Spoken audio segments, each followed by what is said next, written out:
What's up, guys? Flippin' Steve back with another video. It's 5 o'clock in the morning. I can't sleep, so I'm going to shoot this video now. That's besides the point. This video is going to be in response to Mike, Baseball Collector, where he did a video a little over a week ago, I think now, about pet peeves in the hobby. And he was doing a competition. He was giving away some awards. I don't know if the competition is over or not. I'm not doing this to be entered in the competition. Nonetheless, I'm doing this video anyway.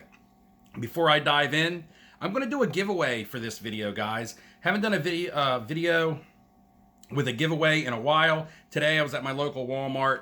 They had Optic basketball blasters. I picked up 2 of them.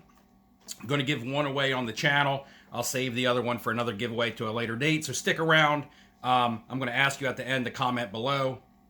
And just a random comment from this video will be chosen in my next video. Somebody will win that absolutely free. So I'm going to get into my hobby pet peeves, and really it's not a list.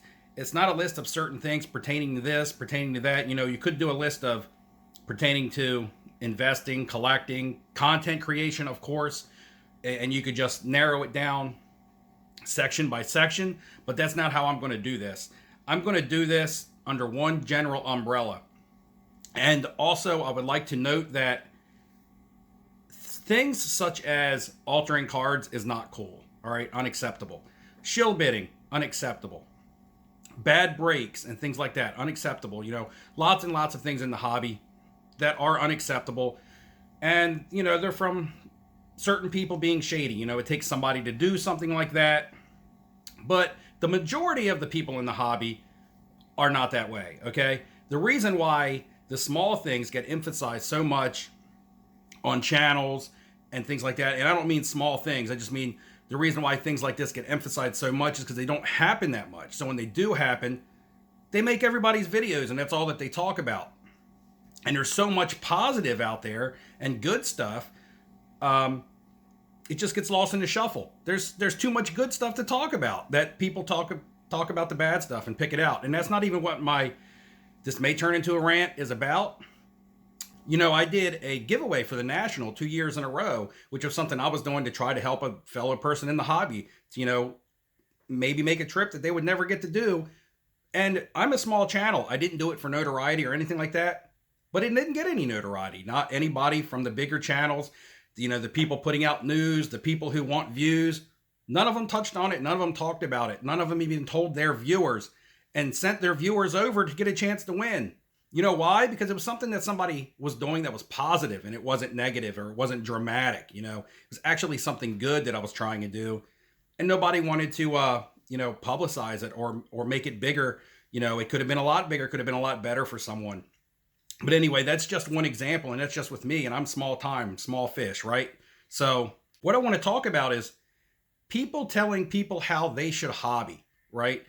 And I'm going to use the word hobby because I'm not going to say telling people how they should invest, how they should collect, how they should flip, what kind of content they should or shouldn't do, just hobby in general, because it all falls into the same umbrella.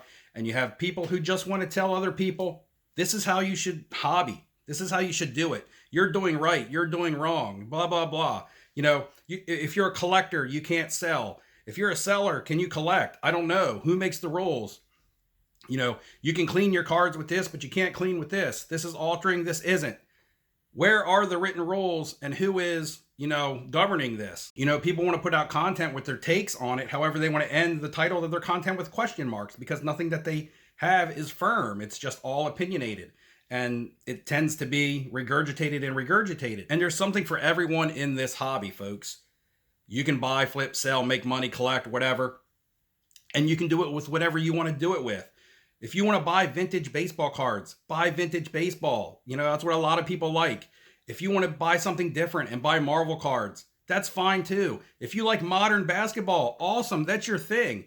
But who is it for someone else to sit on another side of a camera or to walk up to you at a show or to post on Instagram and tell you what you're doing isn't right, what you're buying isn't right, what you're selling isn't right? I mean, it's just absolutely ridiculous. And this narrative that if you are a collector, you can't sell your cards. If you say that this card is a grail, how dare you put it up for sale? For instance, I bought this Dan Marino 1 of 1 in Atlanta. it was the best card that came up to my table. And it was my first Dan Marino 1/1. To me, it was a grail card. But now it's a card that, it's kind of lost its luster in my book. I like my Dan Marino Peyton Manning co-signers better. So this is a card that I would get rid of. And that's the point, is that everything is circumstantial to the individual.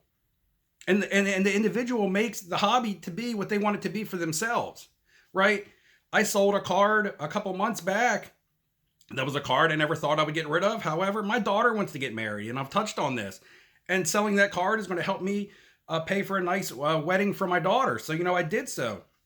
Some people have to sell cards because they need the money. They need to pay their bills, and they may be selling a grail card to do so. Some people may be consolidating. Some people may be selling a bunch of their collection to get one nice card for their collection, upgrading. Some people might want more, and they might sell one big card to free up some money to buy a bunch of smaller cards. And it's all in how they want to collect.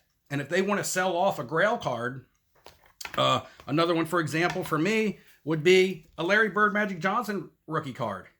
Now, when I got into the flip game, this was a card that I got myself up to. And I was like, oh my God, I finally own a nice copy of this card.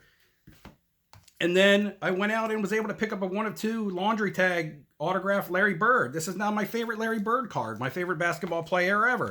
So would I sell the rookie? Yes, I would, because it doesn't have a lot of rarity to it. Yes, it was a card that I accomplished and that I got. And at the time, it was special. But now it's a pretty common card to find. It's a card I could get rid of, and I could go to a card show tomorrow and find tons of them and get it again. However, the Larry Bird laundry tag, I could not. And that's how I want to collect. And it changes, and it goes up, and it goes down.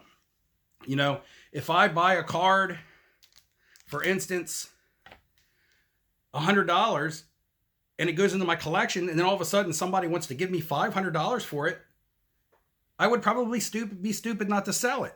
Guys, it's okay to sell your collection. It's okay to sell your grail cards. It's okay to use it to keep building and coming up. And whether or not that's to come up and buy more cards for your collection or for something else that you may need it for in life. And also with people spending crazy amounts of money on cards. Who am I to question a billionaire who goes out there and spends a couple $1 million on a card? That's a whole nother level. It's a whole nother level than anybody who's watching my channel is probably playing in. So who am I to question why they would have bought a card? Maybe it's for bragging rights. Maybe it's an investment. Maybe not. Maybe they wanted that 1 of 1 superfractor. Who knows?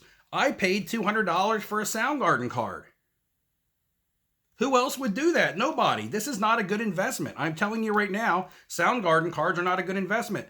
But it's one of my favorites. And I bought it for $200 because I thought I would never see it again. People are talking about Disney cards and a pump in Disney cards right now. I don't know. It's a certain kind of modern Disney card. But I got a 1931 Disney card right here that I bought because I wanted to show it to my wife and my daughter. And I love this card.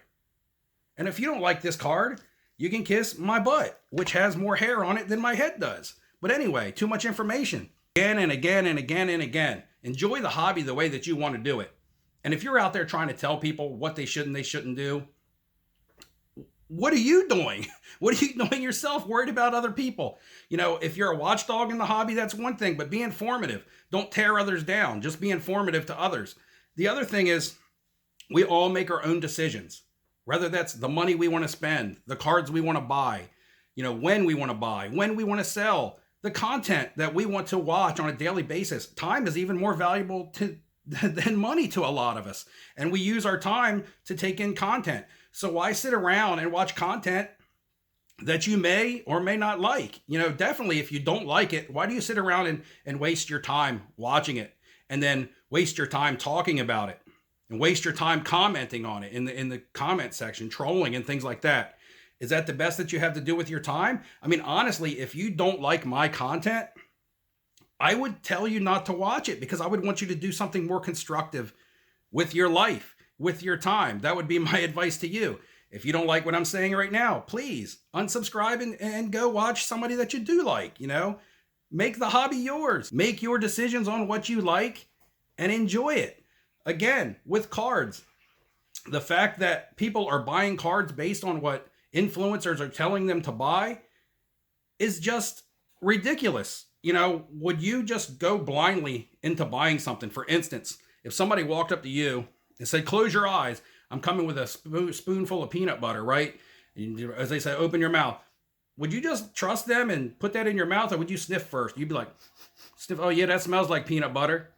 Then would you actually open your eyes and be like, oh, it is peanut butter. Not only is it peanut butter, but it's Jif. It's the good shit, right? So it's like, would you just blindly buy a card without doing your research? Would you at least sniff like the peanut butter and be like, okay, this is kind of what I want. This is kind of what it smells like. This is what I want.